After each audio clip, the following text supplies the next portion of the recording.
Sud Radio, Osez entreprendre, Thomas Binet. Suite de votre programme économique du dimanche matin, toujours en compagnie de Thomas Binet, et on attaque le volet entreprendre au programme ce matin, mon cher Thomas. Maxime, le comptoir des cotonniers, c'était une marque emblématique il y a 30 ans dans le secteur du prêt-à-porter, mais cela a mal tourné. Je vais vous raconter son histoire. Et si vous habitez dans un village qui a vu ces dernières années ses commerces disparaître, nous allons nous intéresser à ces commerces justement du premier kilomètre, la boulangerie, l'épicerie ou tout autre commerce faisant revivre le lien social et l'économie locale. Pour en parler, nous sommes avec Raphaël Boutin-Kuhlmann, qui est co-directeur général de Village Vivant. Et nous sommes également avec Mayline Camus, notre nouvelle consultante et experte en intelligence économique, qui va nous parler des bonnes pratiques face aux risques économiques qui pèsent sur nos entreprises. Ecorezo Business, le magazine de référence pour entreprendre, présente Sud Radio, Osez entreprendre, la saga des entreprises. Et pour commencer ce volet, mon cher Thomas, aujourd'hui on va parler d'une marque française emblématique, s'il vous plaît, notamment du prêt-à-porter féminin, mais aussi d'un symbole de la crise que traverse le secteur. On pense à Comptoir des Cotonniers. C'est une très belle histoire qui a connu un véritable succès, mais aussi un virage difficile. Dites-nous tout. Tout commence, Maxime, en 1995, près de Toulouse, qu'on connaît bien sur Sud Radio. L'idée est simple, proposer une mode chic, sobre et accessible, avec cette fameuse image mère-fille qui va marquer toute une génération. La griffe séduit vite, boutique en centre-ville, style épuré, matière naturelle, c'est le succès immédiat. En 2005, elle tape dans l'œil du géant japonais Fast Retailing, qui l'intègre à son portefeuille aux côtés d'Uniqlo.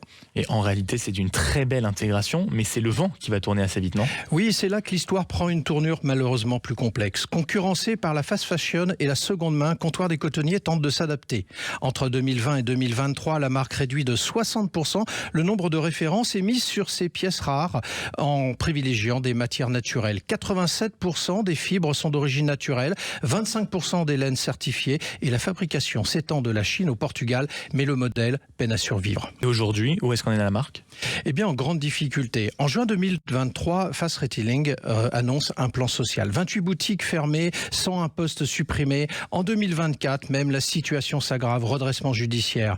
Avec Princesse Tam Tam, l'autre marque française du groupe, Comptoir des Cotonniers essaye de survivre grâce à des corners chez Uniqlo, mais face aux entreprises comme Vinted et la mutation du marché, les anciennes icônes du prêt-à-porter peinent à se réinventer. L'encre de son histoire n'est pas encore sèche, elle reste à écrire, mais elle s'écrit dans la douleur. Sud Radio, Osez entreprendre, l'invité. Et pour poursuivre cette discussion dans Osez entreprendre, mon cher Thomas, nous sommes avec Raphaël Boutin-Kuhlmann, le co-directeur général de Village Vivant, qui est une coopérative immobilière de l'économie sociale et solidaire qui précisément investit dans des lieux pour soutenir l'installation d'activités pérennes en milieu rural. Bonjour Raphaël Boutin-Kuhlmann. Bonjour. On entend souvent parler de désertification commerciale. Alors à quel point la situation de là où vous êtes, de ce que vous en observez, est préoccupante aujourd'hui dans les villages français ? Alors ça fait plusieurs années qu'on assiste en effet à une fermeture de lieux dans les territoires ruraux, dans les villages. On parle de commerce, mais on parle aussi de services publics, d'écoles, de bureaux de poste. Tous ces lieux qui créent du lien dans les territoires. Alors il y a un effet qu'on observe depuis la ville un peu plus, la périphérisation des activités commerciales, le e-commerce, etc. Mais ce qu'on observe de plus dans les villages, voilà, c'est ces lieux qui créent du lien, dans lesquels on se rencontrait, les cafés, les auberges, les restaurants. Je vais compléter votre propos parce que depuis 2021, ce qu'on a observé, c'est que 62% des 36 000 communes françaises ne disposaient d'aucun commerce contre seulement 25% dans les années 80. Donc c'est une vraie chute. Exactement. Alors il y a plusieurs explications. Ouais. En effet, la périphérisation des activités, les transports où les gens habitent à la campagne et vont travailler en ville, un commerce qui se réinvente en permanence, et aussi tous les services qui vont partir, qui vont s'optimiser. Et on a oublié au passage cette fonction sociale de ces commerces où on avait besoin de se retrouver dans le café du village, se croiser, discuter aussi avec son voisin.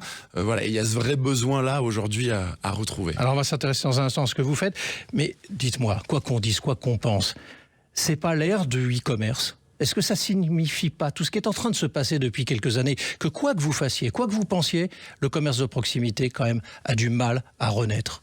Eh ben, je ne pense pas. L'ère du e-commerce, oui, c'est une réalité. Je ne me vois pas, moi, lutter contre les grandes firmes ou les géants du net, évidemment. mais je ne crois pas à une société digitale. J'en veux pour preuve le Covid. On a tous eu beaucoup de liens pendant le Covid. On a été saturés de liens digitaux, mais on n'attendait qu'une chose tous, c'est se retrouver à la terrasse du café.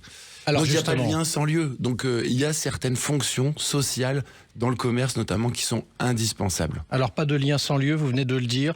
Vous avez un modèle atypique, c'est une coopérative immobilière. Concrètement, ça veut dire quoi? Vous faites quoi que les autres ne font pas? Alors qu'est-ce qu'on fait? C'est qu'on se sert de l'immobilier pour non pas...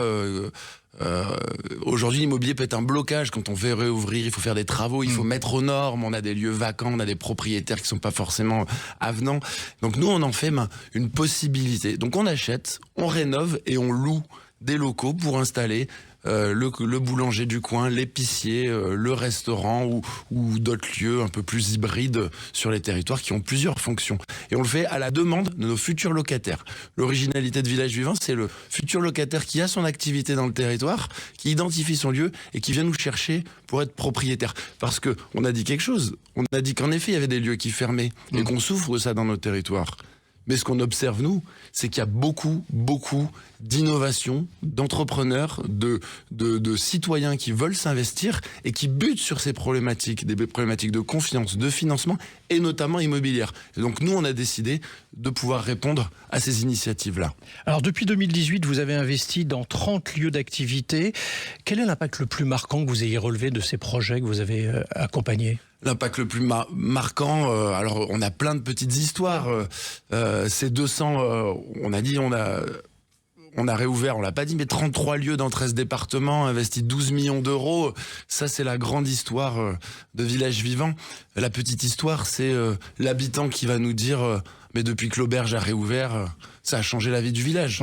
On a un endroit où on se croise. Je croisais plus ma voisine. Une auberge multiservice avec un point poste dans laquelle les enfants vont chercher le pain au chocolat en Ardèche, à Beaufre, pour à la sortie de l'école. Les grands-mères postaient leurs colis. Les touristes s'arrêtaient pour loger dans l'auberge et manger. Et les ouvriers aussi le midi avec des soirées jeux le soir. Voilà. Et avec des témoignages qui nous disent mais le village a changé depuis. Et depuis un autre commerce d'ailleurs qui s'est réouvert dans ce village-là où il y en avait plus. Voilà, et des histoires comme ça, on en a beaucoup à raconter. Alors Raphaël Boutin-Kuhlmann, vous avez lancé une campagne qui s'appelle Entrée c'est ouvert et vous visez de recueillir 1,5 million d'euros. À quoi va servir cet argent que les gens peuvent vous apporter?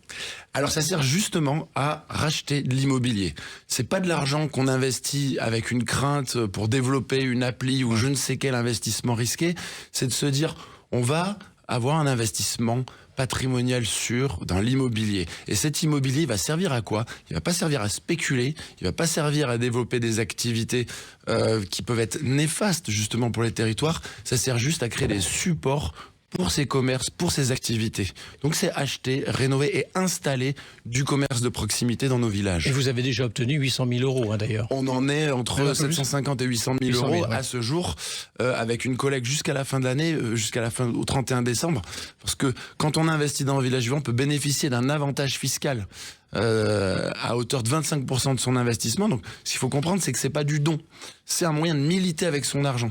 C'est un moyen de se dire... voilà, je vais mettre à partir de 100 euros dans Village Vivant.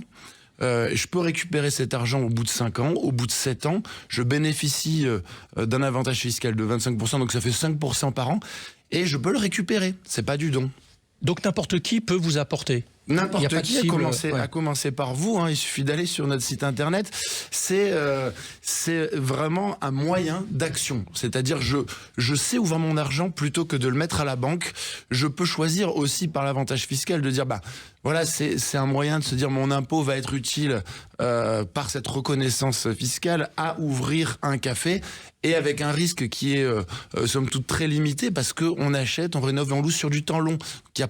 On n'est pas sur un pari risqué du développement d'une activité. Donc quiconque veut vous aider, il se retrouve sur votre site internet. Vous pouvez donner l'adresse URL? Alors vous allez sur villagevivant.com, Village Vivant tout attaché au pluriel.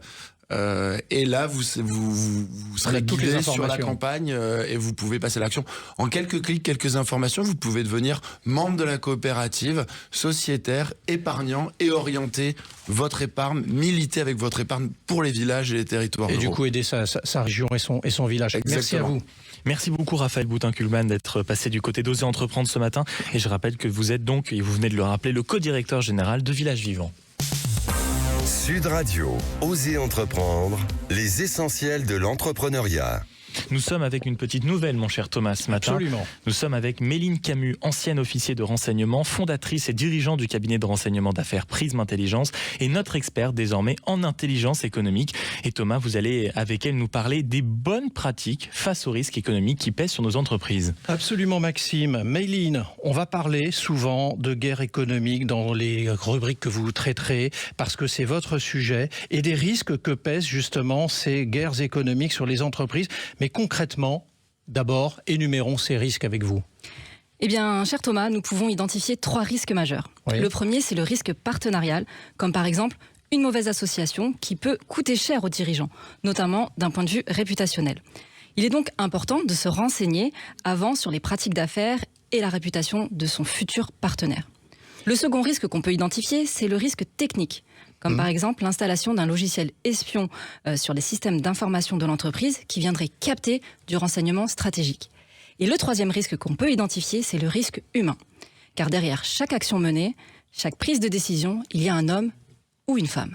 Et pour se prémunir, Méline, de ces risques, est-ce qu'il y a des astuces à connaître, des bonnes pratiques donc à avoir et à respecter ? Bien sûr, alors avant toute chose, il est indispensable d'instaurer une culture du risque dans les entreprises. Et cette impulsion doit venir du dirigeant. C'est lui qui montre l'exemple, il doit incarner cette volonté. Alors vous pouvez mettre en place dans votre entreprise tous les systèmes de sécurité les plus robustes que vous souhaitez. Si vos collaborateurs n'y adhèrent pas, ne comprennent pas pourquoi ces systèmes existent et ne se sentent pas véritablement impliqués et acteurs de cette sécurité, vous prenez des risques de failles qui s'installent.